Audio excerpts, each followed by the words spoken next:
you all have a chance. Because you're closer to Forrest Gump than Einstein. Everybody in this room. Now, see, you don't think that's so funny, do you? But you are closer to Forrest. You're closer to 80 than 180 IQ.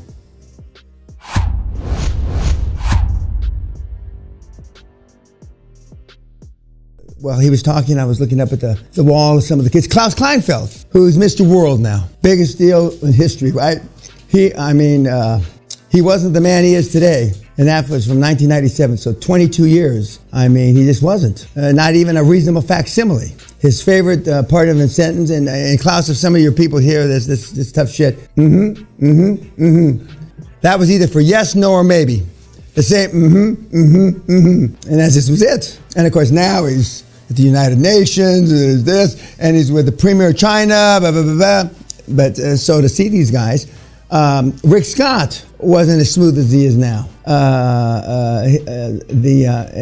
Of course, I've known him 35 years. But these guys, the names I've just used, got and it resonated with them as being all they can be. That's the thing that they have in common. And we're just fortunate that he's here to share with you. I didn't have an iPhone when I first met you. I wish I had some of those conversations that we first had many years ago. But now he's got, millions and millions and millions of people that view him. And more importantly than just view him, they do with a lot of what he says, okay? So when he says influencer, leadership is getting them to do what he wants them to do when he wants them to do it, not when they pull their thumb out of their ass and decide to do it. And it's made him a guy like on the Varney show and Fox News. The Fox News is afraid I'll say fuck or something, so it's not likely I'm going to get interviewed there. But he's done great. Any questions or comments about Dan? Yes, sir. One more question. You have a sales/marketing company. How do you address your own internal operations? In what way? Do you have someone else come in who's an expert in operations? Well, I have my COO, to run it. I have my CFO also to run a lot of the stuff. But a lot of bigger picture strategies. Can I give them a framework just to help them out? Yeah. Can I draw? Yeah, sure, absolutely. Here. It's easier if I draw a thing.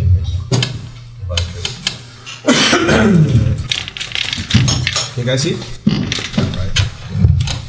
So I'll do that. I think there are like 5 levels of what I call strategic thinking. 5 levels. The first level is what I call like gimmicks. I'll give you an example. So let's say I want to sell a CD. You guys know what a CD is? Yeah, CD. Not the MP3, the CD. So I want to sell a CD, and I want to use yellow packaging to put on a shelf to get more attention. It's a gimmick, right? That's a gimmick. So that's the first level, which you think about a lot of business owner entrepreneurs, when they want to increase sales, they focus on gimmicks. Like what tricks? Can I do a buy 2, get 1 free? Can I do a discount? Can I do whatever, right? That's a gimmick. Right? Next level is what I call tactics. So tactics is where now I'm selling a CD, but I am going to sell the CD, but I'm going to include, like, maybe this is limited edition, right? Or there's certain songs. Or I'm going to include a little like a photo from the star, from the singer, or something like that. It's more a tactic thing, right? Tactics.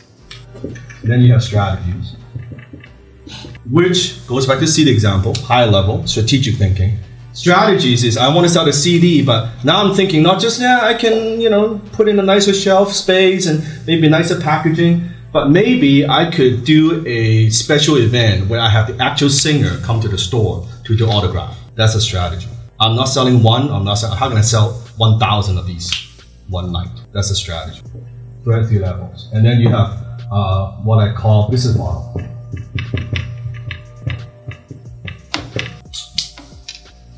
Selling the CD.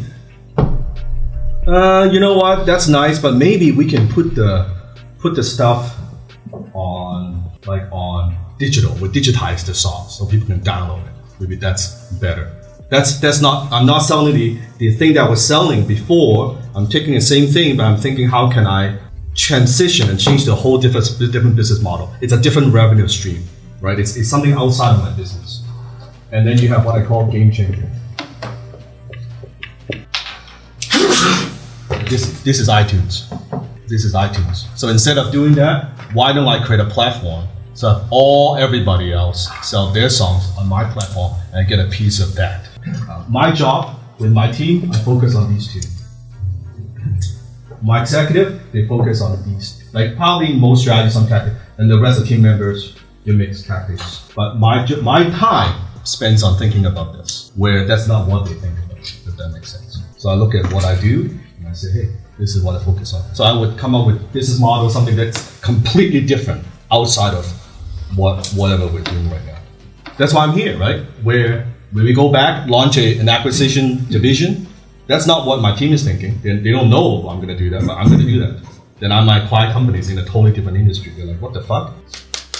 That's right, because I want to diversify. Maybe in an industry that I can leverage my brand. So imagine I buy a company for $10 million. If I can put my personal brand on it, I can double, triple the revenue in a very short period of time. I can get all my money back within months, refinance, because of my brand. So leverage my social capital, leverage the team that I have. So it's like QLA, but my version steroids, right? On a different thing. And I could raise capital easier because of the brand.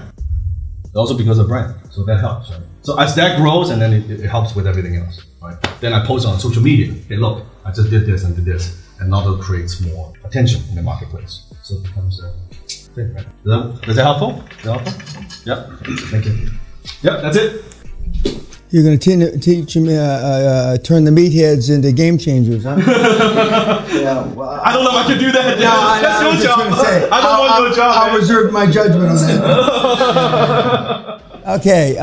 Any other comments or questions from me or whatever?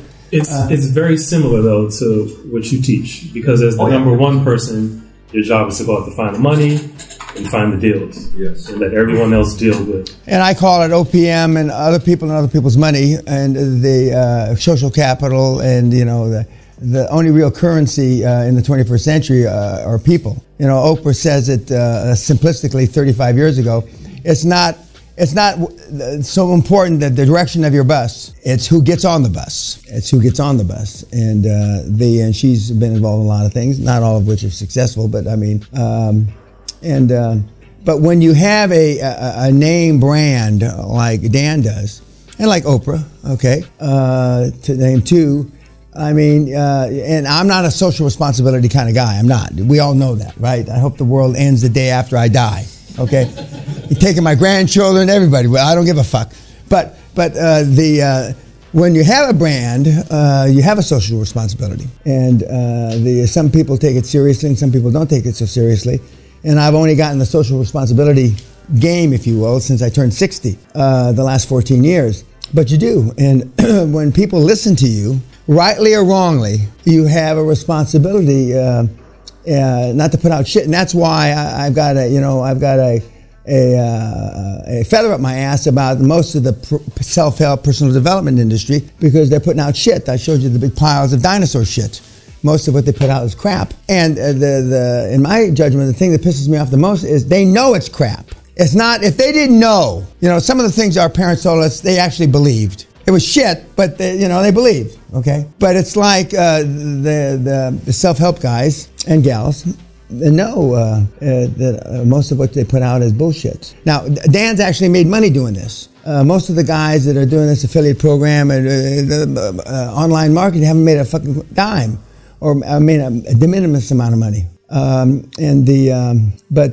Anything else for Dan? Any other comments, questions? We want to thank him a lot. And he hasn't been an embarrassment to me. He's continued to make me proud. I wish I could say that about all my mentees, but I can't, because we've had a few of the guys, not the gals, you know, and that's another thing. It's strange, but a few of the guys have stepped on their dick publicly, and yeah, I trained them. Yeah, I did, you know, with my head down. But okay, now we're with the. We've taken you down to the motivated seller. Ideally, the accountants and the lawyers are, as with Jason, we have a real live example now here, and it just, fortuitously, he happens to be in the seminar. But I mean, we've got many of these guys and gals out there doing this. And the fact in an area that supposedly was not supposed to be easy in Australia, and it was not supposed to be easy on where he comes from, Australia. But all that's horseshit. The system works whether you're in Vancouver or you're in Adelaide, Australia. It just does. And because there are motivated sellers worldwide. It's our job, like prospecting, to find those motivated sellers. And it's really not as hard as you would think, because when they have no succession plan, when they have no exit strategy other than falling dead in their business, it's up to us to explain to them. Some of you will do it nicer than Jason, and Jason does it nicer than me, that, this is the last fucking chance you may have. And it is. But once you're out and you've got 4, 5, or 6, or 10 months under your belt of momentum of talking to a lot of people, the people start coming back. It's like when Frank said, they say, call me in a year. He calls them in a month, but they start calling them back in 2 or 3 months. And so you want that momentum. Now let's take a real live example. In a little bit, we're going to talk about goals and affirmations that are the bedrock of the program. They're one of the on a 3-legged stool. They're at least one of the legs of the stool. But when you're in the due diligence phase, and now most of the deals that you're going to look at for the 1 to 2 million, your own board can do the due diligence. They can. They may not want to because they don't want the responsibility of if they fuck it up. But clearly, they can do the due diligence. 3 million up, you're going to want your professionals, outside professionals, to do the due diligence. And as I told you, due diligence is a euphemism for knocking the price down. And only one time in 50 years have I ever seen the price go up. And I explained to you the reason why the price went up then. But when my recommendation is you participate in the due diligence with your professionals the first couple times, so you know which rocks to turn over. And just so you understand, by audit, when a Big Four audit team comes in, they do not examine every single piece of paper. They examine every 5th piece of paper, or every 3rd piece of paper, or every 6th piece of paper, because they're looking for fact patterns. They're not looking for definitive, there's not a red flag that comes up and says, I stole here, but they're looking for, there's no rhyme or reason or how the money got changed, where the money went. And now with electronic banking, it's harder to trace fraud. It's harder to chase malfeasance. And of course, electronic banking, we all want, well, I don't bank, but I mean, you all want it because it's easy. They tell me electronic banking is easy, okay? And the challenge is that you want to understand, even though you're not a financial person, for those of you that aren't, you want to roughly understand after the first 2 or 3 acquisitions, the flow of information and the fact patterns. So when a big acquisition comes and they are trying to explain to you why it's not going to happen or what they found, you've got a rough idea. Like, I'm not an oil and gas guy. I didn't know anything about oil and gas when I was in the business, but now I've looked at so many oil and gas deals. I've done due diligence on so many oil and gas deals that I know, and forevermore, I know the right questions to ask. And the reason why I want you to be part of that due diligence in the pre-sales stage, you'll have better questions to ask the seller because you'll know where the possible red flags or amber flags or yellow flags are. And you can preclude going through a deal that you get 2/3 through and it falls to shit because due diligence brought up these red flags that you could have shortcutted it by asking the right questions of the seller. It's not dissimilar to when you're asking your board members, is there anything in your background that would preclude us finalizing the sale? And this is in the templates again. It's not dissimilar, and you have questions to ask the seller. I told you day before yesterday you have 3 due diligence databases, and and you don't need to know these cold or anything, but somebody's got to answer all those questions. Somebody, not necessarily you, but somebody. Even on small deals, I mean, it's pretty obvious that Chris, who the lady ripped him for $18,000 before the close, should have been caught. It wasn't. And you saw he's as happy as Larry that the deal closed, you know. Kind of Forrest Gump happy, if you noticed. And that's why you all have a chance. Because you're closer to Forrest Gump than Einstein. Everybody in this room. Now, see, you don't think that's so funny, do you?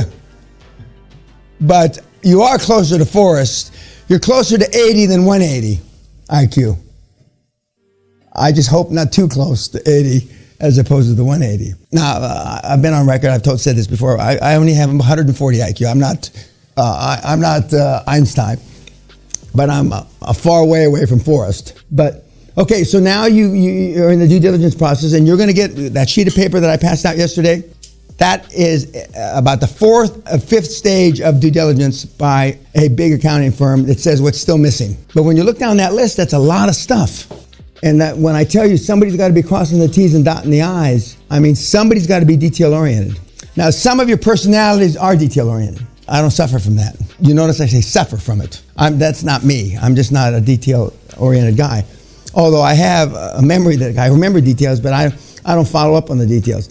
So you want to be able to feel not comfortable, but you want to be able to feel that somebody on the board level, normally your CFO, your accountant, and one of the industry experts is looking to make sure the T's are crossed and the I's are dotted. Now, in some cases, you're going to get all the board members are going to be interested because some deals are fun deals and some deals aren't fun deals. I mean, they've got extra bells and whistles, and the board members, I haven't seen that in 25 years, and they'll dig into it. Most of the acquisitions aren't going to be like that. Most of the acquisitions are going to be cut and dry, meat and potatoes, vanilla ice cream, and boring. And that's why it's so hard to stay the course. Now, let's just project 25 acquisitions from now. You're on number 26. It's a motherfucker to stay focused. Just a minute, Kat. It's a motherfucker to stay focused. You've done it 25 times, and that's when you make mistakes. That's when you get sloppy and you make mistakes.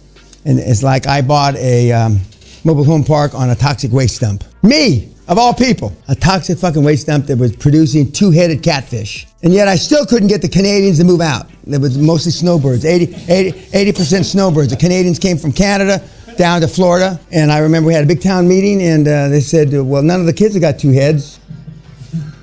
Yeah, I know, sir. I know none of the kids have two heads. And I'm holding up a catfish like this. Well, they didn't give a shit. And, of course, I think it was KPMG, and we had hired 2 environmental firms and our lawyers. So all 4 big firms missed it. And why do I like KPMG or the big firms and the big law firms? Knowing I'm going to pay 30 to 50 to 70% more premium, because when they fuck something up, they've got deep pockets to sue, and they've got big malpractice insurance policies. And your little Joe Schwartz and company from Tallahassee, who probably doesn't even have any insurance. That's the premium, and that's the luxury of having a big firm. And you may never have to use that they've got deep pockets. But the one time that you don't use them, and you get sued for malpractice, malfeasance, and or fraud, you wish to hell you had one of those big firms you could fall back on. So we're on a toxic waste dump by 90 yards. 90 yards on a toxic waste dump. But didn't matter, 1 inch, 90 yards, we still had two-headed catfish. And the Canadians, God love them, nobody even threatened to sue us or anything. I still don't believe it, but I saw it with my own eyeballs. The Canadians are just easy going, I guess, They're swimming, and they're out there water skiing and swimming with a catfish like nothing happened. But they've never had a bank fail in the history of the banking. So God love them. They can keep the two-headed catfish, and they haven't had any bank failures. And maybe they come together. I don't know. So you're going to get about 2 to 3 weeks before the deal actually closes. You're going to get a letter or an indication from the financial institution, and you're continuing to check. Your CFO is continuing to check with the bank. How are things going? Is there anything else? How are things going? Is there anything? I mean, just repeat. And then finally they're going to say it's going to come up, the final credit committee, and it should be funded in 10 days. And you stay on them until it is funded. And then you want the money transferred as quickly as humanly possible. Because contrary to what you think, a cashier's check or a banker's draft, which are supposed to be golden. In other words, once you issue a cashier's check, once you issue a banker's draft, they can't be rescinded, is wrong. They can be. I've had banker's draft and cashier's checks frozen in foreign bank accounts. And when I was growing up, cashier's check, banker's draft were like cash. But it's not true. All they have to do now is say money laundering. You say something? Or you just flipping your pen? Well, with the DD part, yep. It's happening twice now. KPMG don't want to do the commercial DD bit. Happy to do financial, always happy to do the legal, but the specific on the industry, they don't want to do that anymore. Who's going to do it? Board. That's one thing they... Okay, so the actual industry due diligence, they don't want to touch anymore. Well, that's where the fraud and shit takes place. They just want to do the financial, the banks, and make sure all the money. But, well, if they keep bringing you money in deals, I mean, I'd live with it. But when you're doing a $100 million deal, I mean, you want to be able to hang somebody out to dry that makes a mistake, and you don't want all the responsibility on your own board. I mean, but that doesn't surprise me. But now all they have to do is say money laundering, and they'll freeze the money wherever it is. And so that's one extra thing that is in the last 15 or so years that didn't used to exist.